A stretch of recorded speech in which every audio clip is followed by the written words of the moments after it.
What's going on, YouTube? And welcome back into the Hollywood Rip studio for this week's episode of the Hobby Headquarters. The Paul Skenes one-of-one debut patch was found. Topps has released a lot of interesting new products and inserts, and we have some final sales numbers from Fanatics on how healthy the hobby is from 2024. And for the first time, guys, I am solo with you guys for this week. I flew in late from my sister's wedding just last night, and we just couldn't really get the timing to work out in terms of filming with Joe Nasty. And so here I am all by myself, but that doesn't mean that we're gonna leave you high and dry, because we still have all the juicy hobby news coming at you for this week, starting, of course, with the Paul Skenes Debut Patch Autograph one-of-one out of 2024 Topps Chrome Update. The card was found by an 11-year-old boy right here in Los Angeles. Man, what I would have given to be that 11-year-old boy to find that in Los Angeles. It's actually funny, I just sold an entire case of Topps Chrome Update Hobby and an entire case of Topps Chrome Update Jumbo like 3 weeks ago. But I digress. This kid bought just one hobby box from a local LCS, I guess, and he hit the card. Of course, the Pirates had that crazy offer, that crazy kind of bounty on this card. We'll put it on your screen now. Of course, it was the free season tickets behind home plate for the next 30 seasons. You got to play a game at PNC Park. You got to meet Paul Skenes. You got autographed jerseys and bats and balls, or all that good stuff. And then we had Ken Golden posting a video wanting to be the one to sell the card, obviously. He claimed that they would do probably over 500,000. He thought it could do 1 million, and he was going to actually donate all of his proceeds, the 20% buyer's premium, to LA wildfire relief. He also offered a 6-figure advance to the family that pulled this card, but the family has rejected the offer from both Ken Golden and the Pittsburgh Pirates, and since then, the card was indeed graded at PSA. We'll put the video on your screen now. And this card received a PSA 10 on the card condition and a PSA 10 on the autograph condition as well. So it is a perfect gem 1010 true gem, and it will go to auction in March, not with Golden, but with Fanatics Collect. I find this one to be pretty interesting in a lot of ways. I also find this pull to be a little troubling in a few ways, and I'm going to explain why. So there was also a post released that this kid had a journal, and apparently he wrote a lot in this journal about wanting a box of this stuff and how his parents said no because it was too expensive when the prices started skyrocketing on this product on the secondary market. He did receive this box for Christmas, and so in his journal entry, it says that he pulled this Skenes card at that time, Christmas, right?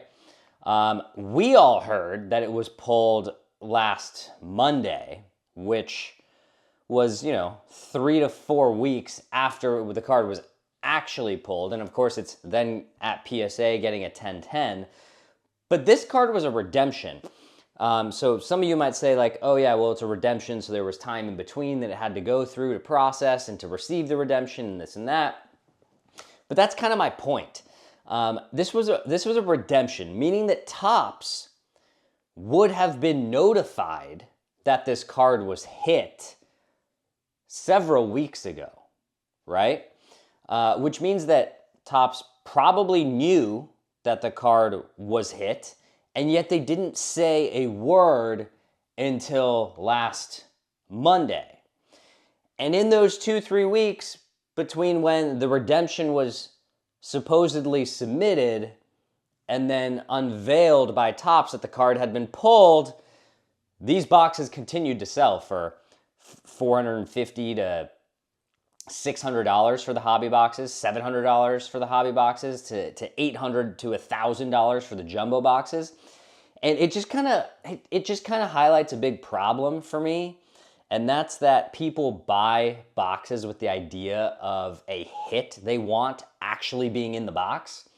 And already Chrome update prices have been dropping fast. There are still some big debut patches left, but these prices are not going to keep holding up. And because if you know the major hit is gone, you're probably not buying the box, right? I mean, and I think what this tells me or shows me is that we kind of need a system, kind of like when you play the lottery, right?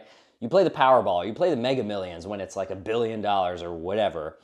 They don't say who won it, but they do announce that someone, somewhere, and they tell you the state, hit the jackpot, right? So then you don't go buy a ticket the next day, right? And I have no idea how they're going to do this or get people to claim it within X amount of time period or whatever. But I think there needs to be some sort of transparency with this because otherwise, or some sort of system where they're able to say like, hey, yes, definitively this card was pulled today, because people who bought these boxes in the last 3 weeks just got screwed for no reason. Because as the model is currently sitting, you're basically advertising something that may or may not still be in the product. And to me, that's unethical and should be, frankly, in my opinion, an illegal business practice, right? And I know this is how we've been doing it in the hobby forever, but I'm just saying, like, we need more transparency when the big chases are hit. Somehow, some way. Having these Reddit forums or trackers on how many one-of-ones have been hit is one thing, but this just, in my opinion, needs to be executed better. It needs to be done better. It needs to be disclosed. This is a disclosure issue. For those of you who don't know, I work full-time for the most part in real estate. This would never fly in the world of real estate or really anything outside of the hobby, because you're selling boxes with the promise of having a shot at something, and if you don't actually know it's still in that product, to me, I see this being a big issue that the hobby, Topps, Panini, that everyone needs to figure it out. So if you have any ideas, drop it in the comments below. Maybe they'll figure it out eventually. But I got to move on to the next hobby story, and that is also Topps, and it's the Welcome to the Club set. This is a new standalone set that Topps has released. It released, I think this morning actually, for $160 per box. What is it? It is a 3-time MVP set. So it only has players that have won at least 3 MVPs in it. It features Shohei Ohtani, obviously, and he will have dual autograph cards with other 3-time MVPs. Those are kind of the big chases. So we've been teased with the dual 3-time MVP cards, dual signature cards of Ohtani with Mike Trout, Ohtani with a cut Mickey Mantle autograph. We've seen Ohtani and Barry Bonds. We've seen Albert Pujols, Roy Campanella. I think that more stuff like this is great in the sense that it actually creates a lot of new unique chases that aren't just like, let's put 20 more parallels into the same base card of this set, right? This is essentially a new type of card, I guess, and I do like that. But this is literally the exact same business model as the Ohtani 50/50 standalone set, which in all honesty, and for the record, I thought that was an awesome idea for a set, but it was a horrible value. And this is also a horrible value. $160. And at least in that Otani 50-50 set, you got, what, like 50 cards? 10 packs with 5 cards a pack or something? You're only guaranteed one parallel numbered to 150 or less in this $160 box. And there are only 10 cards in the entire box. 10! Like, excuse me? That's $15 per card. That's $15 per card, and 8 of those 10 cards are, for the most part, guaranteed to be base cards, right? So you're paying $15 for 8 base cards.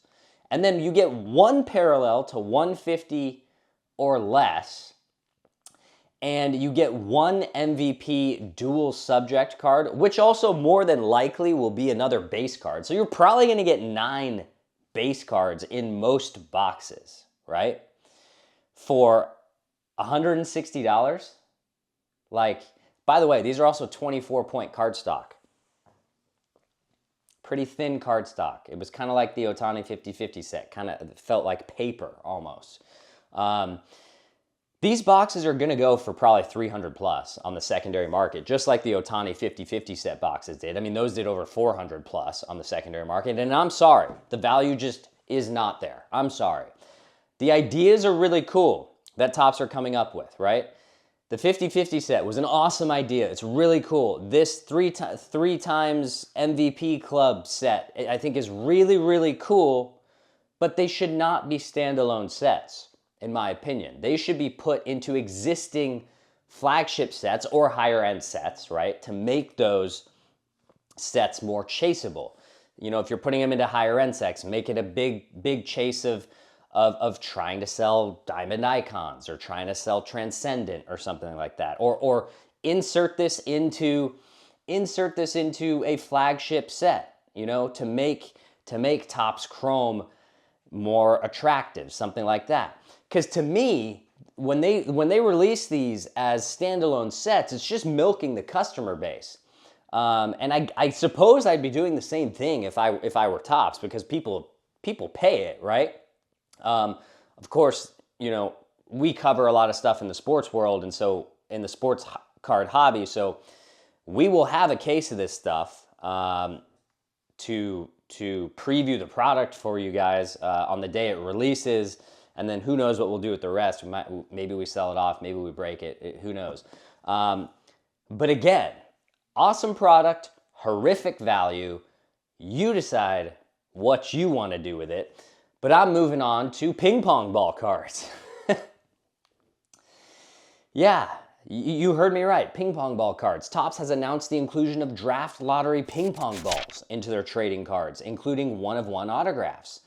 They teased Jack Caglianone's ping pong ball draft number autograph.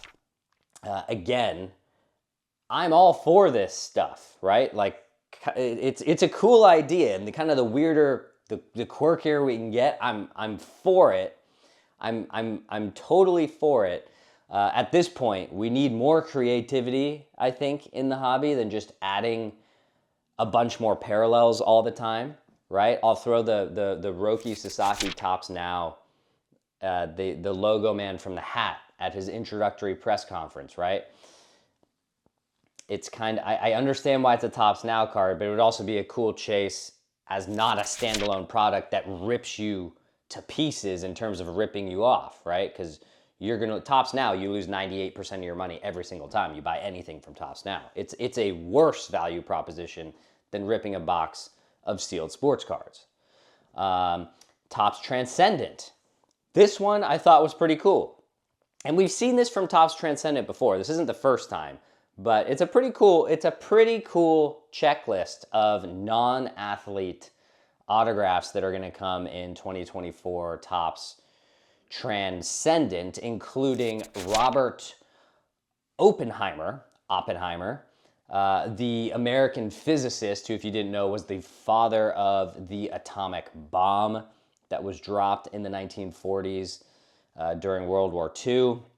We saw a Heath Ledger autograph teased. We saw a Harry Houdini autograph teased, who's Harry Houdini's house is actually very close to here. I drive by it all the time. Freddie Mercury was teased. That's pretty cool. John Hancock, of course. I think John Hancock was the first person to sign the Declaration of Independence or the Constitution or one of those two documents. David Bowie. We saw Marilyn Monroe. And I know we're all sports fans, and most of you who watch this channel are sports card fans, obviously, and open a lot of these products for the athletes. But I actually love these types of chases, and I actually think that this is a highly untapped market for Topps, Panini, whatever you want to call it, any sort of card manufacturer. I think it is a very untapped market. Just imagine a world, imagine a Topps Chrome set that is for musicians only. Say, let's call it Topps Chrome musicians, right? And the hits are like the Taylor Swift one-of-one autograph, or the Justin Timberlake one-of-one autograph, or like Paul McCartney's first album autograph, kind of like a first Bowman, right? And then create different genres, different offshoots, right? We already have the Star Wars ones, right, which have the actors' signatures and stuff. But what if we had the broader reaching acting version of Topps Chrome, and you could pull like a Angelina Jolie superfractor, or like a Meryl Streep superfractor, or a first film rookie actor autograph of Tom Cruise. Like, can you imagine? I think it'd actually be pretty unreal. Topps, can we make it happen? Like, I'd probably buy it. I think that's pretty cool. Like, quad cut auto of the original Beatles, anyone? Maybe it already exists. I don't know. But pretty sure they don't exist as standalone sets.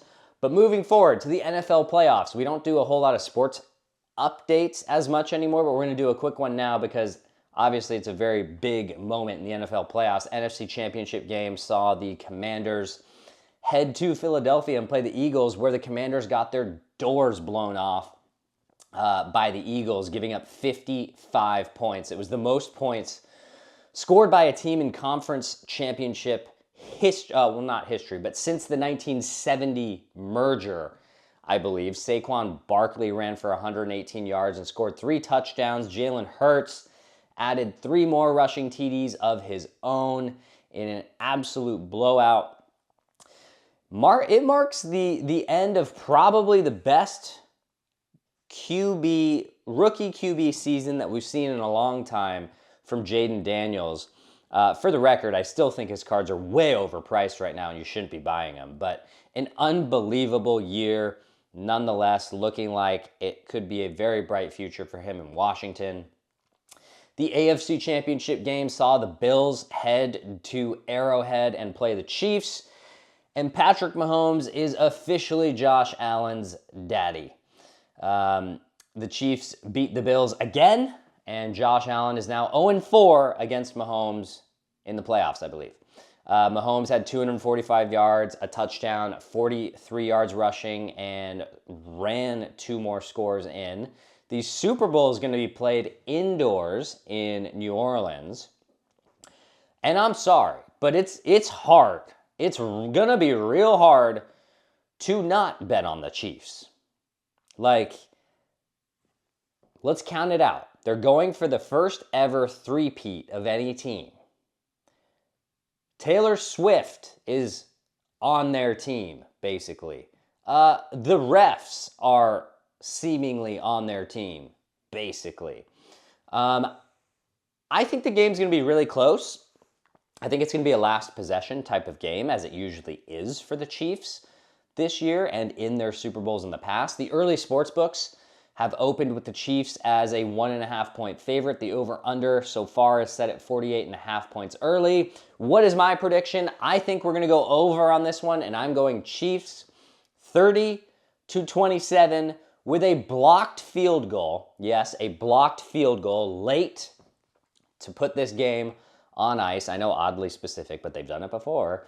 And yes, give me Patrick Mahomes as Super Bowl MVP as he collects his 4th ring and the Chiefs become the first team ever to three-peat.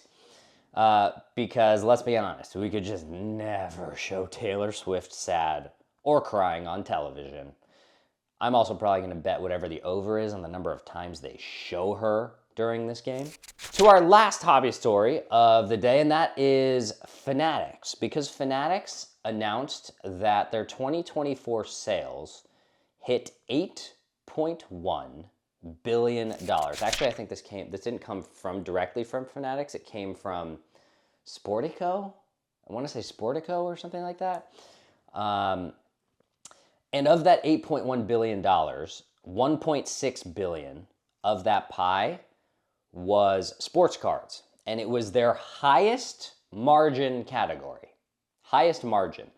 That doesn't surprise me at all. And here are the reasons why. Well, number one, it cost them literally nothing to print these things outside of paying the designers to design the card, right? And getting the materials, which is paper and ink, on pre-existing presses and machinery. Obviously, they have to pay the athletes, which is probably a primary expense. But when you're charging hundreds and thousands per box and giving the people 5% to 10% of their value back on all of these sealed products, then yeah, this one is obvious and always will be the highest margin of any of the sales that Fanatics is doing, right? And we're heading towards this industry as much as I hate to say it, and as much as a lot of people don't like to say the R word, which is regulation. Man, I'm telling you, we're getting there, because people are paying hundreds and thousands for boxes, trying to hit something that in some cases is already hit but not disclosed, right? Like we talked about the Paul Skenes Debut Patch, for example, earlier in the episode. What else do we have? We have higher print counts, right? Releasing more boxes and more products.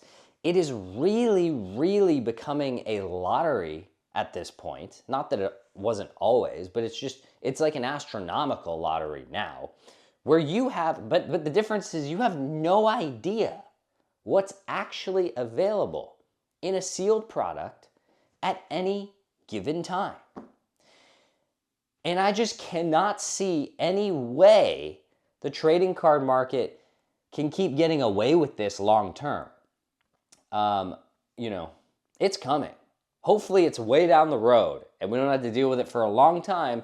But I think the big R, regulation, I think unfortunately is going to come sooner rather than later, because it's just getting a little bit out of hand.